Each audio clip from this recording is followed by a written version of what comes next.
राधे राधे दोस्तों, आप सभी का मेरे चैनल में स्वागत है। आज बात करेंगे उत्पन्ना एकादशी की कथा के बारे में। यह कथा सुनने मात्र से वाजपेयी यज्ञ के बराबर फल प्राप्त होता है। इतना बड़ा महत्व है इस कथा का।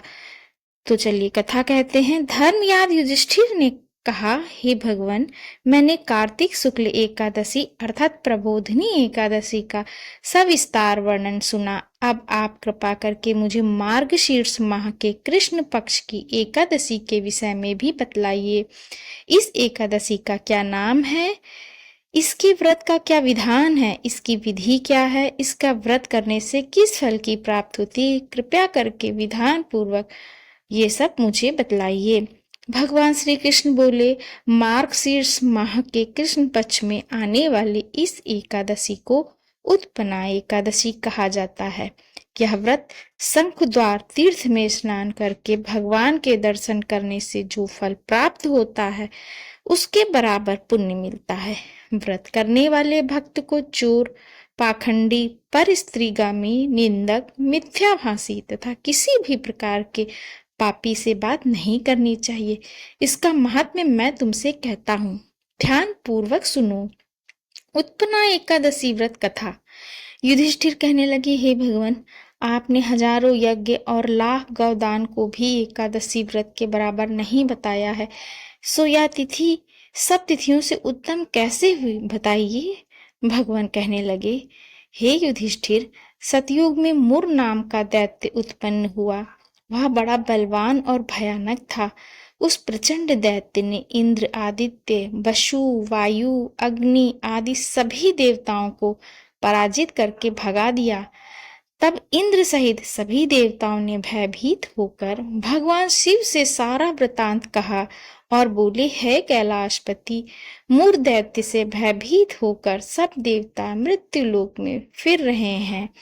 तब भगवान शिव ने कहा, हे देवताओं, तीनों लोकों के स्वामी, भक्तों के दुखों का नाश करने वाले भगवान श्री हरि विष्णु की शरण में जाओ। वे ही तुम्हारे दुखों को दूर कर सकते हैं। शिव जी के ऐसे वचन सुनकर सभी देवता क्षीर सागर में पहुंचे। वहां भगवान को शयन करते देख हाथ जोड़कर उनकी स्तुति करने लगे। हे देवताओं द्वारा स्तुति करने योग्य प्रभु, आपको बारंबार नमस्कार है। देवताओं की रक्षा करने वाले मधुसूदन, आपको नमस्कार है।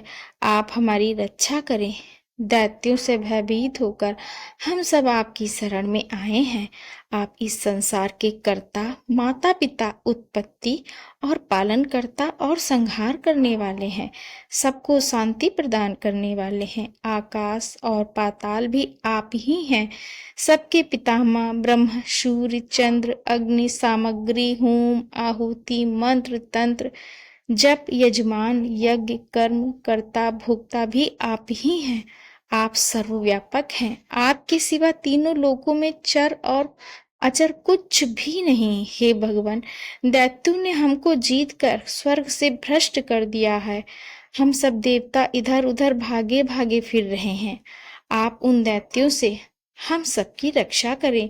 इंद्र के ऐसे वचन सुनकर भगवान विष्णु कहने लगे, हे इंद्र, ऐसा मायावी दैत्य कौन है जिसने सब देवताओं को जीत लिया है? उसका क्या नाम है? उसमें कितना बल है और उसके आश्रय में है तथा उसका स्थान कहाँ है? वो किसके आश्रय में है और उसका क्या स्थान है? यह सब मुझसे कहो। भगवान के ऐसे वचन सुनकर इंद्र बोले, भगवान, प्राचीन समय में एक नाड़ी जंग नामक राक्षस था। उसके महापराक्रमी और लोक विख्यात मुर नामक एक पुत्र हुआ। उसकी चंद्रावती नाम की नगरी है। उसी ने सब देवताओं को स्वर्ग से निकाल कर वहां अपना अधिकार जमा लिया है। उसने इंद्र, अग्नि, वरुण, यम, वायु, ईश, चंद्रमा, नैऋत्य आदि सबके स्थान पर अधिकार कर लिया है। सूर्य बनकर स्वयं ही प्रकाश करता है, स्वयं ही मेघ बन बैठा है और सबसे अजेय है। हे असुर निकंदन, उस दुष्ट को मार कर देवताओं को अजेय बनाइए। यह वचन सुनकर भगवान ने कहा, हे देवताओं, मैं शीघ्र ही उसका संहार करूंगा। तुम चंद्रावती नगरी जाओ। इस प्रकार कहकर भगवान सहित सभी देवताओं ने चंद्रावती नगरी की ओर प्रस्थान किया। उस समय जब दैत्य मुरसेना सहित युद्ध भूमि में गरज रहा था, उसकी भयानक गर्जना सुनकर सभी देवता भय के मारे चारों दिशाओं में भागने लगे। जब स्वयं भगवान रणभूमि में आए तो दैत्य उन पर भी अस्त्र शस्त्र आयुध लेकर दौड़े। भगवान ने उन्हें सर्प के समान अपने बाणों से बिंध डाला। बहुत से दैत्य मारे गए, केवल मुर बचा रहा। वह अविचल भाव से भगवान के साथ युद्ध करता रहा। भगवान जो जो भी तीक्ष्ण बाण चलाते वह उसके लिए पुष्प सिद्ध होता। उसका शरीर छिन्न भिन्न हो गया, किंतु वह लगातार युद्ध करता रहा। दोनों के बीच मल्ल युद्ध भी हुआ। 10,000 वर्ष तक उनका युद्ध चलता रहा, किंतु मुर नहीं मर हारा। थक कर भगवान भद्रिकाश्रम चले गए। वहां हेमवती नामक सुंदर गुफा थी। उसमें विश्राम करने के लिए भगवान उसके अंदर प्रवेश कर गए। यह गुफा 12 योजन लंबी थी।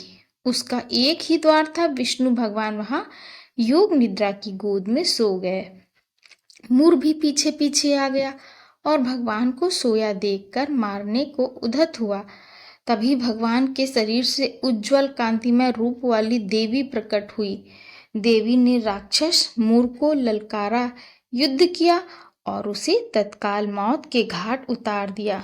श्री हरि जब योग निद्रा की गोद से उठे तो सब बातों को जानकर उस देवी से कहा, आपका जन्म एकादशी के दिन हुआ है, अतः आप उत्पन्ना एकादशी के नाम से पूजित होंगी। आपके भक्त वही होंगे जो मेरे भक्त हैं।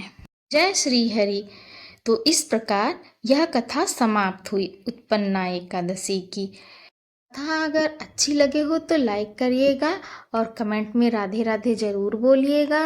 भगवान आपकी सभी मनोकामनाएं पूर्ण करे। मिलते हैं मेरे अगले वीडियो में, तब तक के लिए राधे राधे।